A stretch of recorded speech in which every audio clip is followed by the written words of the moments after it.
தை அமாவாசையை பௌர்ணமியாக மாற்றிய திருவிளையாடல் நிகழ்ந்த இடம் நவக்கிரக சன்னதி இல்லாத ஆலயம். ஏமபயம் போக்கும் திருக்கடையூர் அமிர்தகடேஸ்வரர் திருக்கோவில். தனம் தரும் கல்வி தரும் ஒரு நாளும் தளர்வரியா மனம் தரும் தெய்வ வடிவும் தரும் நெஞ்சில் வஞ்சமில்லா இனம் தரும் நல்லனை எல்லாம் தரும் அன்பர் என்பவர்க்கே கணம் தரும் பூங்குழலால் அபிராமி கடைக்கண்களே.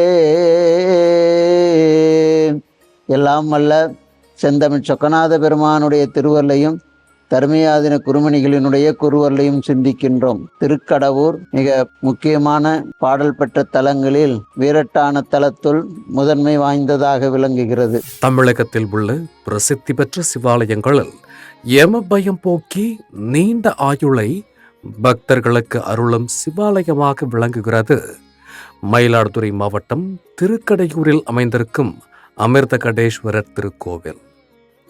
இந்த கோவிலில் இறைவனாக அமிர்தகடேஸ்வரரும் இறைவியாக அபிராமி அம்மையும் உள்ளனர்.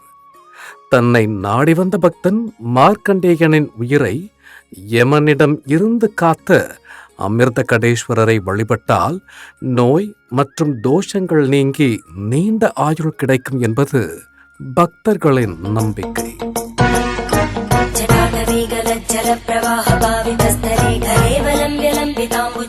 தன்னை தஞ்சமடைந்த பக்தன் மார்க்கண்டேயனுக்காக காலனை சம்ஹாரம் செய்ததோடு 16 வயதில் முடியும் மார்க்கண்டேயனின் விதியை மாற்றி என்றும் சிரஞ்சீவியாக வாழ அருளியவர் திருக்கடையூர் அமிர்தகடேஸ்வரர். இதனால் யமபயம் போக்கும் திருக்கடையூர் அமிர்தகடேஸ்வரர் கோவில் பிரசித்தி பெற்று விளங்குகிறது. மார்க்கண்டேயன் தனது உயிரை பாதுகாத்துக் கொள்ள திருக்கடையூர் அமிர்தகடேஸ்வரரை இறுக பற்றி வழிபட்ட போது யமன் தனது பாசக்கயிற்றை மார்க்கண்டேயன் மீது வீச பாசக்கயிறு மார்க்கண்டேயனோடு சேர்த்து சிவபெருமானையும் இறுக்குகிறது. இதனால் சினம் கொண்ட சிவபெருமான் யமதர்மனை தனது காலால் உதைத்து தள்ளினார். யமதர்மன் சிவபெருமான் மீது வீசிய பாசக்கயிற்றின் தடம் தற்போதும் சிவலிங்க திருமேனியில் உள்ளது. அமிர்தகடேஸ்வரருக்கு பால் அபிஷேகம் நடக்கும்போது இந்த பாசக்கயிற்றின் தடத்தை நாம் காணலாம். யார் ஒருவர் சிவபக்தராக விளங்குகிறார்களோ அவர்களை இங்கே யமன் வந்து அணுக மாட்டான் என்பது நமக்கு புராண வழி காட்டுகின்றது. ஆகையினால் இந்த தலத்தில் 60ஆம் ஆண்டு விழா, 70ஆம் ஆண்டு விழா பீமரத சாந்தி, 80ஆம் ஆண்டு விழா முத்து விழா, அதே போன்று 90 மரகத விழா, 100ஆண்டு விழா போன்ற விழாக்கள் எல்லாம் இங்கே சாந்தி ஹோமம் செய்து அவர்கள் அனுக்கிரகம் பெறுகிறார்கள். தர்மபுரம் ஆதீனம் மாசிலாமணி தேசிக ஞானசம்பந்த பரமாச்சாரிய சுவாமிகள் கட்டுப்பாட்டில் இருக்கும் இந்த கோவில்தான் அபிராமி அந்தாதி பாடப்பட்ட வரலாறு என சொல்லப்படுகிறது. தை அமாவாசை தினத்தன்று பூம்புகார் கடலில் நீராடிய சோழ மன்னன் திருக்கடையூர் ஆலயத்திற்கு தரிசனத்திற்கு வந்தார். மன்னன் வருகை தருவது தெரியாமல் அம்மன் குறித்த தியானத்தில் மூழ்கியிருந்த அபிராமி பட்டரை மனநலம் பாதித்தவர் என்று மன்னரிடம் சிலர் தவறாக தெரிவித்துள்ளனர். அவரை பரிசோதிக்க விரும்பிய மன்னர் இன்று என்ன திதி என்று கேட்டார். அம்மன் குறித்த நினைவில் மூழ்கியிருந்த அபிராமி பட்டர் அமாவாசை என்பதற்கு பதில் பௌர்ணமி என்று பதில் அளித்தார். இன்று இரவு பௌர்ணமி முழுநிலவு வானில் தோன்றவில்லை என்றால் உனக்கு மரண தண்டனை என்று மன்னர் அறிவித்தார். அம்மையினுடைய பிரகாசத்தில் ஈடுபட்டிருந்த காரணத்தினால் இன்றைக்கு பௌர்ணமி திதி என்று சொல்லுகிறார். அப்படியானால் உண்மையாகவா என்று கேட்கிறார். ஆமாம் என்று சொல்லுகிறார். இல்லத்திற்கு சென்ற பிறகு போய் பஞ்சாங்கத்தை பார்க்கிறார். ஆனால் அன்றைக்கு நாள் அமாவாசை திதியாக அமர்ந்திருக்கிறது. அம்மையிடம் வந்து உன்னுடைய பிரகாசத்திலே நான் இப்படி மன்னர் முன்பு தவறாக விரைத்து விட்டேன், நீ அனுக்கிரகம் செய்ய வேண்டும் என்று சொல்லிவிட்டு கீழே யாகத்தை வளர்த்து மேலே உரி கட்டி 100 கயிறுகளால் கட்டப்பட்ட அந்த உரியில் இருந்து கொண்டு அம்மையை துதித்து ஒவ்வொரு பாடல் பாடுகின்றார். ஒவ்வொரு கயிறாக அறுக்கப்படுகிறது. அப்போது 79வது பாடல் பாடுகின்ற போது அம்மை தன்னுடைய காதிலே அணிந்திருந்த தாடகத்தை எடுத்து வீச அது நிலவாக விழுத்துணையே என்று வருகின்ற போது அம்மையினுடைய அருளால் அன்றைய நாள் நிலவாக காட்சி கொடுத்தது. வருடந்தோறும் தை அமாவாசை தினத்தன்று இந்த ஆலயத்தில் அந்த நிகழ்வு நடத்தப்படுவது வழக்கமான ஒன்றாக இருந்து வருகிறது.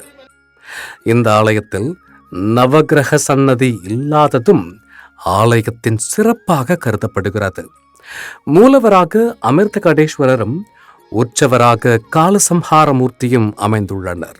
கோவிலின் தலவிருட்சமாய் வில்வ மரம் அமைந்துள்ளது. தீர்த்தமாய் அமிர்த புஷ்கரணி உள்ளது. முற்காலத்தில் தேவர்களும் அசுரர்களும் பார்க்கடலை கடைந்து அமிர்தம் எடுத்து அவர்களுக்குள் பகிர முயன்ற போது முழு முதற்கடவுளான விநாயகரை வழிபட மறந்தனர்.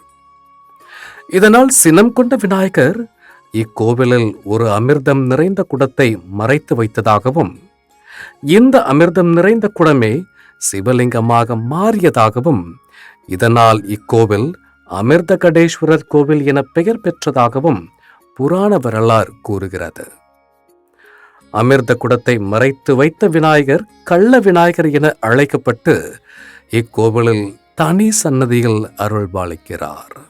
59 வயது முடிந்து 60 வயதை தொடங்குபவர்கள் இக்கோவிலில் உக்ர ரத சாந்தி பூஜை செய்து வழிபடுகிறார்கள்.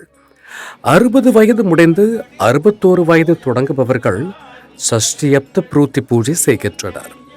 70 வயது முடிந்து 71 வயதை தொடங்குபவர்கள் பீமரத சாந்தி பூஜையும், 75 வயதை கடந்தவர்கள் விஜயரத சாந்தி பூஜையும், 81 வயது தொடங்குபவர்கள் சதாபிஷேகமும், 85 வயதை கடந்தவர்கள் கனகாபிஷேகமும் செய்து அமிர்தகடேஸ்வரரை வழிபடுகின்றனர். விதியையும் மதியையும் என்ற இந்த தலத்திலே நாமும் நம்முடைய வழிபாட்டை நிகழ்த்துவோமேயானால் இந்த தலம் நம்முடைய வாழ்வில் ஆயுளை நீட்டித்து சகல செல்வமிக்க எல்லா நலன்களும் கொடுக்கும். ஆனால் சத்தியமாய் நித்தியம் உள்ளத்தில் துதிக்கும் உத்தமருக்கு அகிலமதில் நோயின்மை, கல்வி, தனம், தானியம், அழகு, புகழ், அறிவு, சந்தானம், ஆகு நல்ஊழ், நுகர்ச்சி, தொகை தரும் 16 பேரும் தந்தருளி, இவ்வளவு செல்வங்களும் நமக்கு கொடுக்கிறார் என்று அபிராமி பட்டர் காட்டுகின்றார். அதற்கு காரணம் சத்தியமாய் உண்மையாக வழிபாடு செய்யணும், நித்தியம் செய்யணும். அதனால் சத்தியமாய் நித்தியம் உள்ளத்தில் துதிக்கும் உத்தமருக்கு என்று அவர்கள் சொல்லி இருக்கின்றார். கோவிலின் மேற்கு திசை நோக்கி அமிர்தகடேஸ்வரரும், கிழக்கு திசையில் தனி கோவிலில் அபிராமி அம்மனும், அமிர்தகடேஸ்வரர் அருகில் காலசம்ஹார மூர்த்தியும், உட்பிரகாரத்தில் முருகன், மகாலட்சுமி, நடராஜர் ஆகியோரும் அருள்பாலிக்கின்றனர். கோவிலின் பின்புறம் இருக்கும் திருமெய்ஞானம் பிரம்மபுரீஸ்வரர் கோவிலில் இருக்கக்கூடிய கங்கை தீர்த்தத்தில் இருந்து எடுக்கப்படும் நீரை கொண்டுதான் இன்றும் அமிர்தகடேஸ்வரர் கோவிலில் அமிர்தகடேஸ்வரருக்கு அபிஷேகம் நடைபெறுகிறது. திருக்கடையூர் அமிர்தகடேஸ்வரர் கோவிலில் உள்ள காலசம்ஹார மூர்த்தியை வழிபட்டால் ஆயுள் பலம் அதிகரிக்கும் என்பது பக்தர்களின் நம்பிக்கை. கார்த்திகை சோமவார நாட்களில் இந்த கோவிலில் 1008 சங்குகளை வைத்து நடைபெறும் சங்காபிஷேக விழா மிகவும் பிரசித்தி பெற்றது.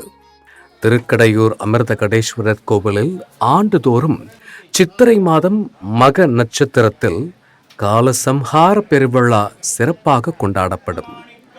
பங்குனி அஸ்வதி நட்சத்திர தீர்த்தவாரி விழாவும் தற்போது வரை பக்தர்களால் பெரிதும் போற்றப்படுகிறது. திருக்கடையூர் அமிர்தகடேஸ்வரர் கோவில் மயிலாடுதுறை மாவட்டம் சீர்காழியில் இருந்து கருவி ஆக்கூர் வழியாக காரைக்கால் செல்லும் வழியில் 18 கிலோமீட்டர் தூரத்தில் அமைந்துள்ளது. மயிலாடுதுறையில் இருந்து செம்பனார் கோவில் ஆக்கூர் வழியாகவும் திருக்கடையூர் அமிர்தகடேஸ்வரர் திருக்கோவிலை அடையலாம். சென்னையில் இருந்து திருக்கடையூர் அமிர்தகடேஸ்வரர் கோவிலுக்கு வர விரும்பும் பக்தர்கள் ரயில் மூலம் மயிலாடுதுறைக்கு வந்து அங்கிருந்து திருக்கடையூர் அமிர்தகடேஸ்வரர் கோவிலை அடையலாம். நெல்லை, மதுரை, திண்டுக்கல், திருச்சி போன்ற பகுதிகளில் இருந்து திருக்கடையூர் அமிர்தகடேஸ்வரர் கோவிலுக்கு வர விரும்பும் பக்தர்கள் ரயில் மூலம் மயிலாடுதுறையை அடைந்து திருக்கடையூர் கோவிலை வந்தடையலாம்.